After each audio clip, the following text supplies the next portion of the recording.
So when we come back to Tawheed al-Ibadah, worshipping Allah by maintaining His unity in that worship, we do so in the way that the companions of the Prophet ﷺ did. We do not invent or introduce new ways of worship. As some people, for example, they want to celebrate the birthday of the Prophet ﷺ. So they say, well, this is something good. They may even bring a verse from the Qur'an. They would say, Allah said in the Qur'an, Inna Allah wa malaikatahu yusalluna ala nabi. Ya ayyuhalladhina amanu sallu alayhi wa sallimu taslima. They bring this verse out.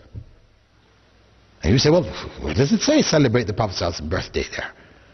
You see, it's there. This is what it means. It's their interpretation. Right?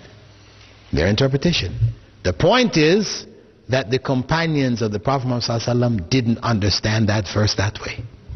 And that's why they never celebrated his birthday.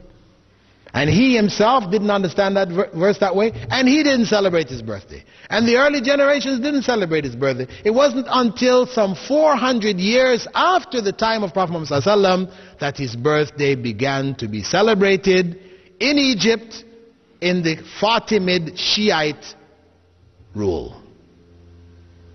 In the Fatimid Shiite dynasty in Egypt, the celebration of the Prophet ﷺ's birthday began. So we say this is not legitimate.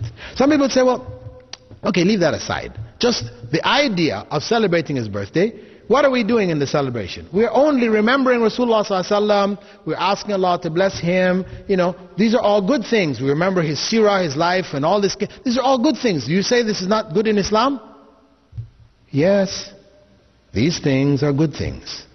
But to combine them on that day, every year, you have now created something new in the religion.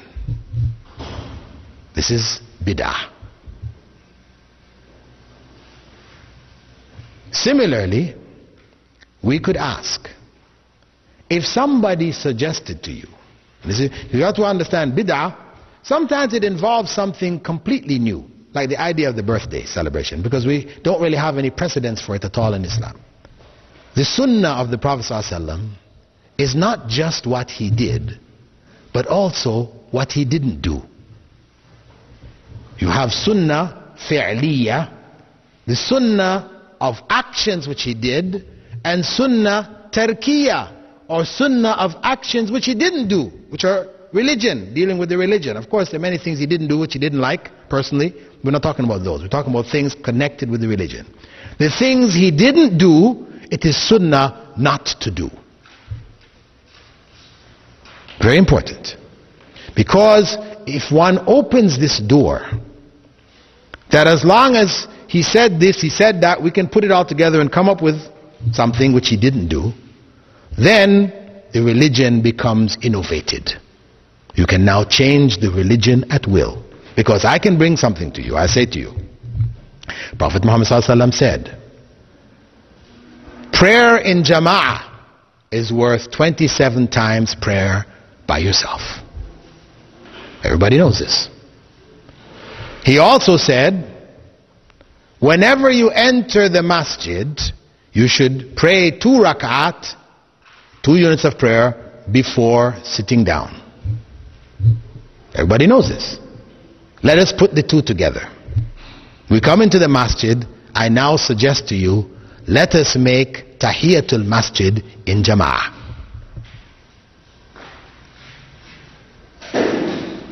If I suggest that, what do people say? He said, no, you can't do that.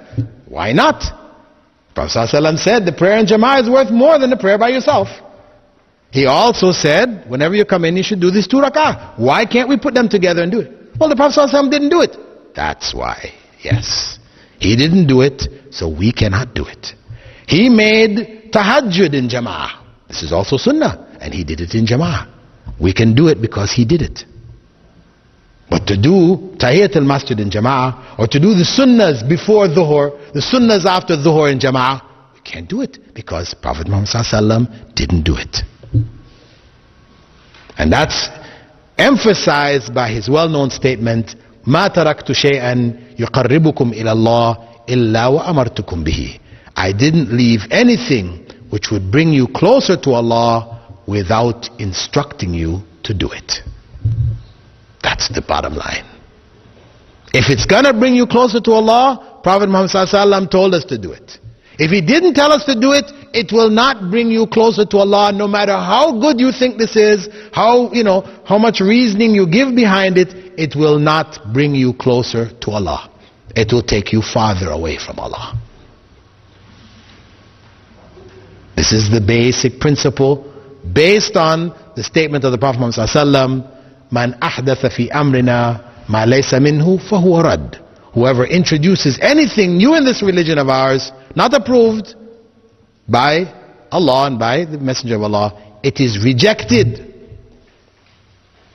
This is to protect the religion in its pristine purity from change, deviation, etc., like what happened to the other religion, the other messages which were of Islam but became distorted in time, like that of Christianity, Judaism, etc., etc.